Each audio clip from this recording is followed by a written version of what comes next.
राज्य उत्पादन शुल्क विभागात महिला कर्मचाऱ्याचा मानसिक छळ ऑडिओ पुराव्यांसह राजापेठ पोलिसात तक्रार। राज्य उत्पादन शुल्क विभागातील एका महिला कर्मचाऱ्याने वरिष्ठ अधिकाऱ्यावर मानसिक छळ केल्याचा गंभीर आरोप केला आहे।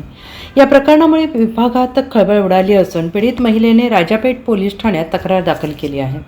मिळालेल्या माहितीनुसार संबंधित अधिकाऱ्यांकडून वारंवार अपमानास्पद वागणूक दिली जात असल्याचा आरोप पीडितेने केला आहे। तसेच तिला तिच्या इच्छेविरोधात विविध कामांसाठी दबाव टाकण्यात येत असल्याचं तक्रारीत नमूद करण्यात आलं आहे। या प्रकरणात महत्त्वाचं म्हणजे पीडित महिलेने ऑडिओ क्लिप्स, पेन ड्राईव्ह आणि इतर कागदपत्रांच्या स्वरूपात ठोस पुरावे पोलिसांकडे सादर केले आहेत आणि त्यामुळे तपासाला वेग येण्याची शक्यता व्यक्त केली जाते आहे।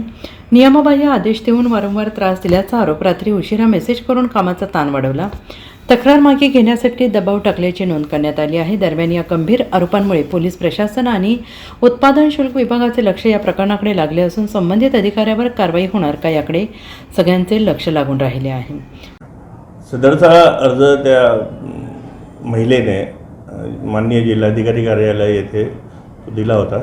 तिकडून तो माननीय पोलीस आयुक्त कार्यालय येथे आला आणि तिथून आम्हाला तो चौकशी गावी प्राप्त झालेला आहे। सदर अर्जामध्ये त्या अर्जदार महिलेचे तसेच इतर जे सर्व तिथे काम करणारे कलिग्ज आहेत त्यांचे त्या सर्वांचं त्यामध्ये बयान झालेलं आहे। तसेच त्यांनी जो पेन ड्राईव्ह दिलेला आहे त्याच्यामध्ये फोन रेकॉर्डिंग्स आहेत त्याचंसुद्धा अवलोकन झालेलं आहे। सदर याच्यामध्ये चौकशी सुरू आहे। उत्पादन शुल्कमध्ये ते काम करतात, तिथेच काम करणारे एक अधिकारी आहेत, त्यांच्याविरुद्ध त्यांची तक्रार आहे। सदर तक्रारीवर चौकशी सुरू आहे।